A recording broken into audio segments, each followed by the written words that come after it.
Hello friends and dear students. आज हम हिंदी व्याकरण में वाच्य का अध्ययन करेंगे। वाच्य का अर्थ क्या है, भेद क्या है, वाच्य परिवर्तन कैसे होता है। और ये जो टॉपिक है ये 9वीं व 10वीं कक्षा में 2 अंकों का आता है, तो इसका अध्ययन जो है बहुत ज़रूरी है। तो आइए हम टॉपिक पर आते हैं। वाच्य किसे कहते हैं? संस्कृत में एक धातु है वाच, और हिंदी में इसका अर्थ है बोलना, कहना, बोलना या कहना। मतलब वाच्य शब्द वाच धातु से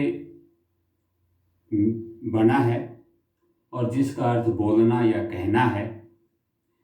बोलने या कहने के ढंग को वाच्य कहते हैं।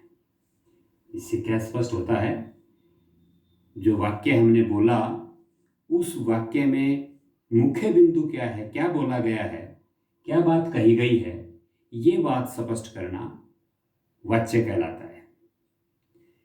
दूसरे शब्दों में हम कह सकते हैं कहने के ढंग को वाच्य कहते हैं, या कहने की शैली को वाच्य कहते हैं। तो जब भी कोई वाक्य हम बनाते हैं, लिखते हैं, तो किसके लिए वाक्य बनाया, वो वाक्य किसके लिए, किस बात को कहने के लिए बताया है, बनाया है, वो बात, वो मुख्य बिंदु बताना ही वाच्य कहलाता है। और क्योंकि वाच धातु है, बोलना कहना क्रिया है, इसका मतलब वाच्य भी एक क्रिया का ही रूप है।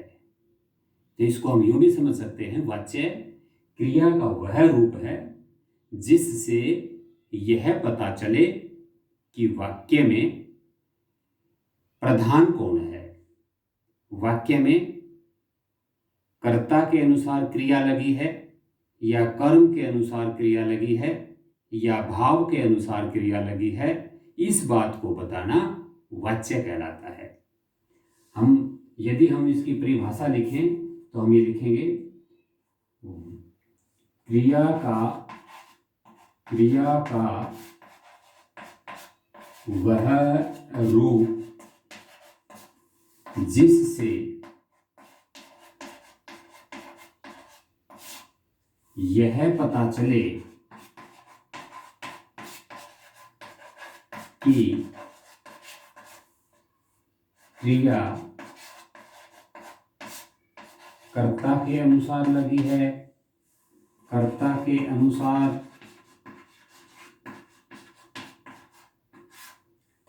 लगी है, या कर्म के अनुसार लगी है, या कर्म के अनुसार लगी है,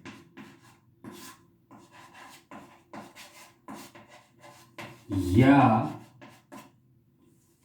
भाव के अनुसार लगी है, या भाव के अनुसार लगी है।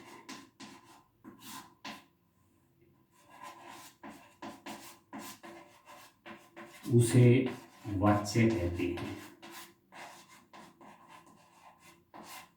उसे वाच्य कहते हैं।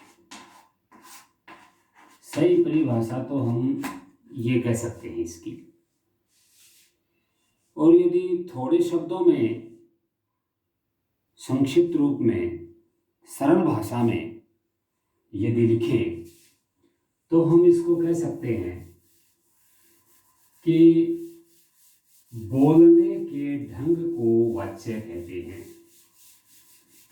कहने के ढंग को वाच्य कहते हैं, कहने की शैली को वाच्य कहते हैं, जिसमें यह पता लगता है कि वाक्य में कर्ता प्रधान है, या कर्म प्रधान है, या भाव प्रधान है। तो वाच्य किसे कहते हैं? उदाहरण के तौर पर हम एक वाक्य लिखते हैं, मोहन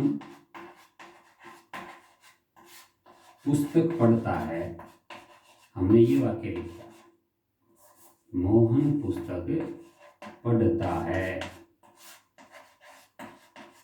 एक ढंग तो ये है, एक शैली तो यह है कहने की, बात करने की, लिखने की।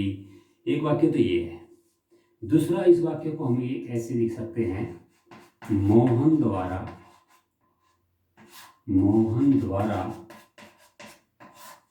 पुस्तक पढ़ी जाती है।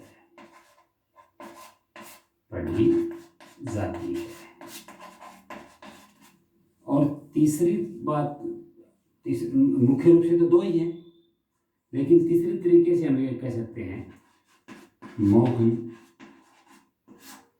द्वारा पढ़ा जाता है।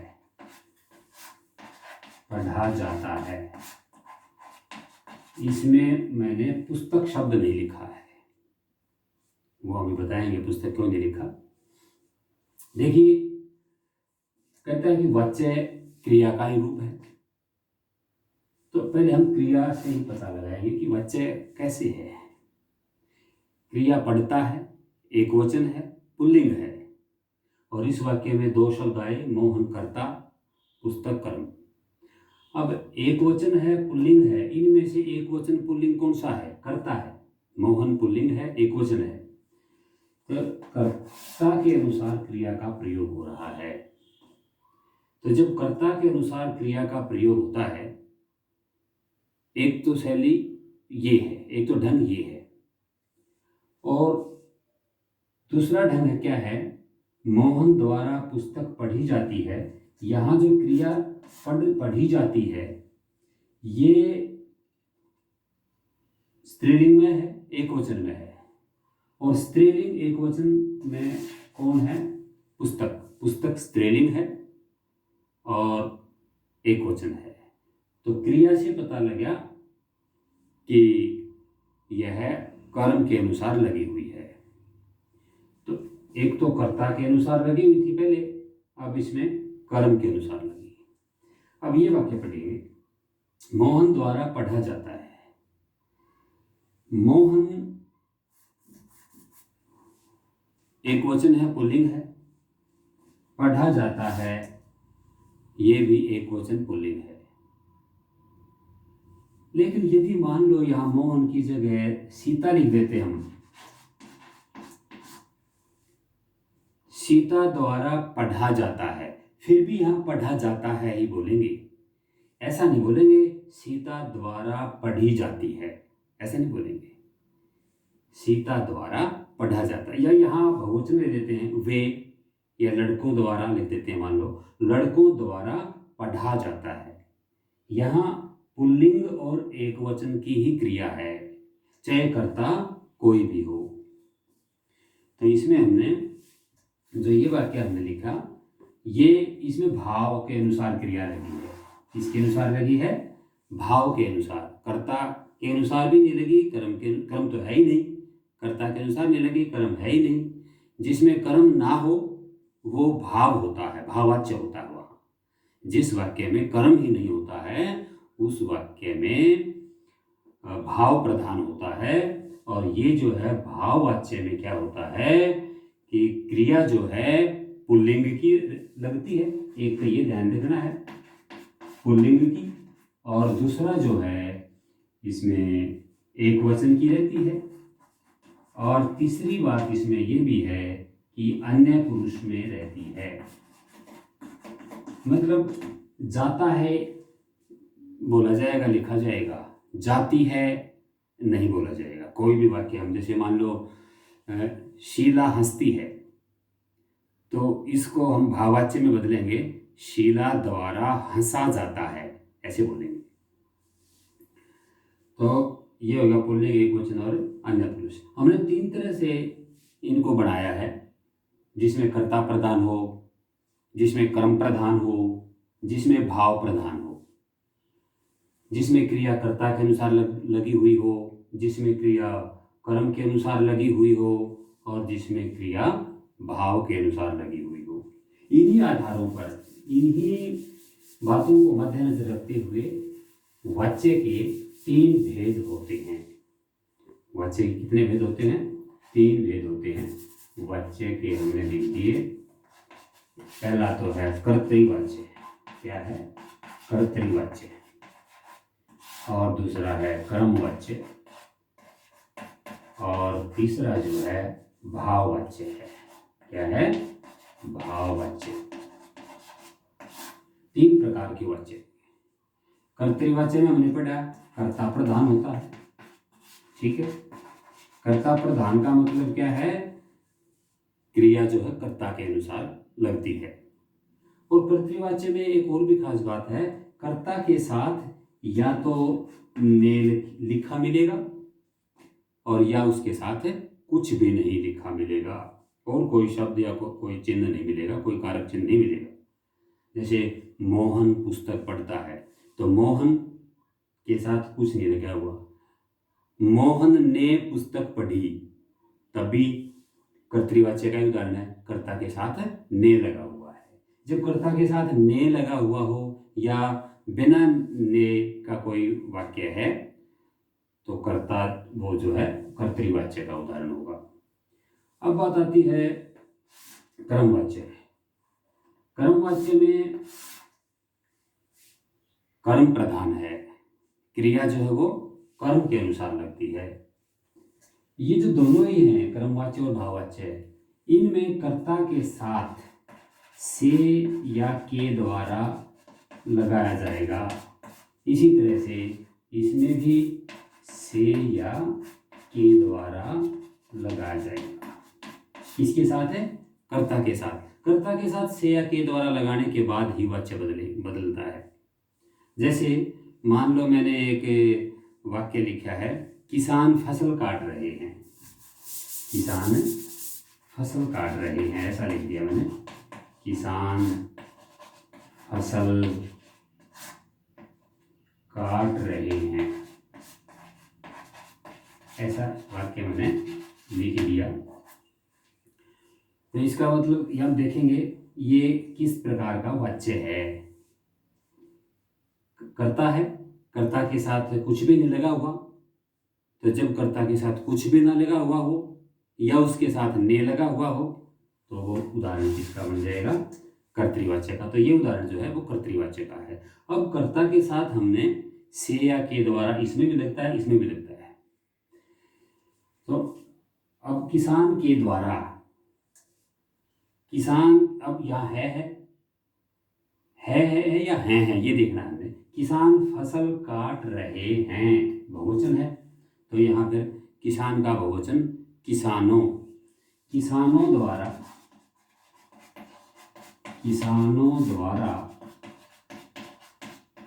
फसल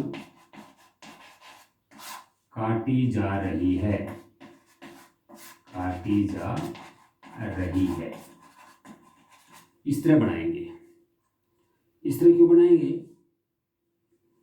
काटी जा रही है स्त्रीलिंग में बना दिया, क्रिया स्त्रीलिंग की है, जबकि किसान। लेकिन हमने देखना है, किसान नहीं देखना है हमने, क्योंकि के द्वारा लगा हुआ है, तो इसका मतलब कर्मवाच्य और भाववाच्य ही देखेंगे। कर्मवाच्य में देखेंगे किसानों द्वारा, तो इसमें क्या होता है? कर्म प्रधान होता है। कर्म क्या है? फसल। अब फसल जो है वो स्त्रीलिंग है, तो स्त्रीलिंग की क्रिया लगा दी, फसल काटी जा रही है। इसी तरह से यदि हम इसको देखा, किसानों द्वारा काटी जा रही है, किसानों द्वारा काटी जा रही है, क्योंकि आपने पहले भी पढ़ा है, जब भाववाच्य का कोई उदाहरण बनाएंगे तो उसमें कर्म नहीं होगा, तो हम उसमें बनाएंगे किसानों द्वारा फसल काटी जा रही है। ये तो कर्मवाच्य का है, और किसानों द्वारा काटी जा रही है, ये फिर हम क्या बना देंगे? इसका भाववाच्य बन जाएगा। भाववाच्य को समझने के लिए एक और बात ध्यान रखेंगे, जो क्रिया है हमेशा पुल्लिंग, एकवचन और अन्य पुरुष में होती है, हमने अभी जिक्र किया था। इसके साथ साथ एक बात और भी ध्यान देंगे, कई बार इसमें से या के द्वारा नहीं लिखा जाता। जैसे मान लो मैंने ये लिख दिया, चलो चले, चलो चले या अब चलें, ऐसा कुछ है हमने वाक्य लिख दिया मान लिया। अब ये बताएं कि ये वाक्य कर्तृवाच्य का है, कर्मवाच्य का है या भाववाच्य का है, जबकि इसमें से या के द्वारा भी नहीं है। तो बच्चे कहेंगे से या के द्वारा तो है नहीं, ये होगा, ये है कर्तृवाच्य का ही है, क्योंकि से या के द्वारा नहीं है, ने भी नहीं है, इस ने भी नहीं है, कर्ता भी नहीं, इसमें देखो इसमें कर्ता भी नहीं है। इसका मतलब कौन से वाच्य, किस प्रकार का वाच्य हुआ जिसमें कर्ता भी नहीं है, कर्म भी नहीं है और क्रिया है, भाव के हिसाब से चलती है। अब बात ये आती है ये वाच्य किस प्रकार का है। ये सीधा सामान्य वाक्य है, सामान्य वाक्य को हम कर्तृवाच्य में ही लेंगे। और फिर इसका भाववाच्य कैसे बनाएंगे। सबसे इम्पोर्टेंट बात जो बहुत कम अध्यापक बताते हैं और बच्चे भी इसको जो है कम समझ पाते हैं, लेकिन जो अहम बात होती है भाववाच्य में वो देखिए, जब भी हम भाववाच्य और कर्मवाच्य बदलते हैं, आप एक बात ध्यान रखेंगे, जो एक धातु, एक क्या नाम है, क्रिया है जा, जाना, गया, गई, जा के रूप है, जाने के रूप है। तो यदि वाक्य में जाने का रूप किसी तरह से प्रयोग में हमने ला दिया तो समझो वो कर्मवाच्य और भाववाच्य का हो जाएगा, भले ही उसके साथ से या के द्वारा न लिखा गया हो। उदाहरण के लिए अब चले तो इसको बनाएंगे अब चला जाए, अब चला जाए। ये जाने का रूप का प्रयोग किया है। जैसे आओ बैठे,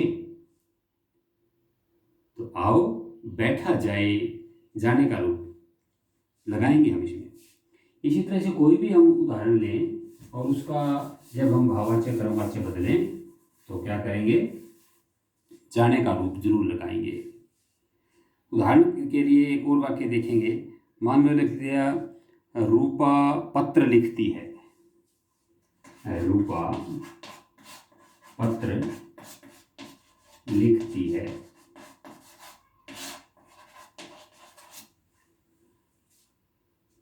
साधारण वाक्य है, कर्तृवाच्य है, इसका बनाएंगे, इनके साथ हम से या के द्वारा लगाएंगे। रूपा से पत्र लिखा जाता है, जाता है अगर जाने का रूप आ गया, या रूपा के द्वारा पत्र लिखा जाता है। इस तरह से एक बात और भी इसमें ध्यान देंगे, जब भी हम वाच्य परिवर्तन करते हैं तो हमने वाक्य ये देखना होता है कि वाक्य के पीछे क्या है, ता है, ते है, ती है तो हमने परिवर्तन करते समय भी ता है, ते है, ती का ही प्रयोग करना है।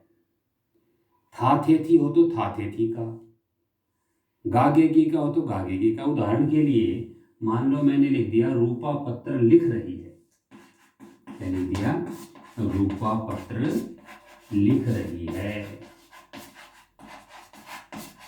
तो इसको हम क्या बनाएंगे, रूपा द्वारा पत्र लिखा जा रहा है, रहा है का प्रयोग करेंगे। रूपा पत्र लिखेगी, रूपा द्वारा पत्र लिखा जाएगा, इस तरह से बनाएंगे, बना देंगे ना। ठीक है, हमने वाच्य के बारे में अध्ययन किया। वाच्य 3 प्रकार के होते हैं और वाच्य किसे कहते हैं, भेद कितने हैं, और वाच्य परिवर्तन करते समय किस बात का ध्यान रखना है, ये आपने समझा है।